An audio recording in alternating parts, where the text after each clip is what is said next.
ಕರ್ನಾಟಕ ಕಟ್ಟಡ ಮತ್ತು ಇತರೆ ನಿರ್ಮಾಣ ಕಾರ್ಮಿಕರ ಕಲ್ಯಾಣ ಮಂಡಳಿಯಿಂದ 20 ಲಕ್ಷ ಆಹಾರದ ಕಿಟ್ಗಳನ್ನು ಖರೀದಿಸಿ ಎಲ್ಲರಿಗೂ ನೀಡದೆ ಬಹುತೇಕ ಅನರ್ಹ ಕಟ್ಟಡ ಕಾರ್ಮಿಕರಿಗೆ ಬೈಂದೂರು ಶಾಸಕರು ವಿತರಿಸುತ್ತಿರುವುದನ್ನು ಖಂಡಿಸಿ ಕುಂದಾಪುರದಲ್ಲಿ ಕಟ್ಟಡ ಕಾರ್ಮಿಕರು ಪ್ರತಿಭಟನೆಯನ್ನ ನಡೆಸಿದರು. ಶಾಸಕರು ಹಂಚುತ್ತಿರುವ ಆಹಾರ ಕಿಟ್ಗಳನ್ನು ಗ್ರಾಮ ಪಂಚಾಯತ್ನ ವ್ಯಾಪ್ತಿಯಲ್ಲಿರುವ ಎಲ್ಲ ನೋಂದಾಯಿತ ಕಾರ್ಮಿಕರಿಗೂ ನೀಡದೆ ತಾರತಮ್ಯ ಮಾಡಲಾಗುತ್ತಿದೆ. ಕಾರ್ಮಿಕ ಇಲಾಖೆಯು ಗ್ರಾಮ ಪಂಚಾಯತ್ಗಳಿಗೆ ನೀಡುತ್ತಿರುವ ಬಹುತೇಕ ಹೆಸರುಗಳ ಪಟ್ಟಿಯಲ್ಲಿ ಆನ್ಲೈನ್ ಗುರುತು ಚೀಟಿ ಪಡೆದವರು ಇವರಲ್ಲಿ ಬಹುತೇಕರು ಕಟ್ಟಡ ಕಾರ್ಮಿಕರಲ್ಲ. ಅಂತವರಿಗೆ ಕಾರ್ಮಿಕರ ಆಹಾರ ವಿತರಿಸುತ್ತಿರುವುದು ಖಂಡನೀಯ ಮತ್ತು ಇದರಲ್ಲಿ ಭ್ರಷ್ಟಾಚಾರ ನಡೆದಿದೆ ಎಂಬ ಸಂಶಯವಿದೆ ಎಂದು ಕುಂದಾಪುರ ತಾಲೂಕು ಕಟ್ಟಡ ಮತ್ತು ಇತರೆ ನಿರ್ಮಾಣ ಕಾರ್ಮಿಕರ ಸಂಘದ ಪ್ರಧಾನ ಕಾರ್ಯದರ್ಶಿ ಸುರೇಶ್ ಗಲ್ಲಾಕರ ಹೇಳಿದರು. ಶಾಸಕರೇ, ನಿಮಗೆ ಕಾರ್ಮಿಕರ ಮತಗಳು ಮಾತ್ರ ಬೇಕು. ಆದರೆ ಆಹಾರ ಕಿಟ್ ಬಂದವಾಗ ನಿಮ್ಮ ಕಾರ್ಮಿಕರಿಗೆ ಕೊಡಲಿಕ್ಕೆ ನಿಮಗೆ ಯಾವುದೇ ರೀತಿಯ ಮನಸ್ಸಿಲ್ಲ ಅಥವಾ ನಿಮ್ಮ ಕಾಳಜಿ ಇಲ್ಲ.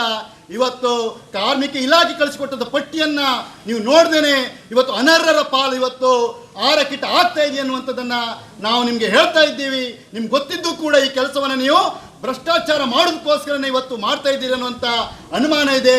ಹಾಗಾಗಿ ಇವತ್ತು ಕಲ್ಯಾಣ ಮಂಡಳಿ ಇವರೆಲ್ಲರ ಅಣತಿಯ ಮೇರೆಗೆ, ಸರ್ಕಾರದ ಅಣತಿಯ ಮೇರೆಗೆ ಇವತ್ತು ಎಲ್ಲ ಕಾರ್ಮಿಕ ಇಲಾಖೆಗೆ ಕಟ್ಟಡ ಕಾರ್ಮಿಕರ ಹಣದಿಂದ ಟಿವಿಗಳನ್ನು ಖರೀದಿ ಮಾಡಿ ಕೊಡ್ತಾ ಇದೆ.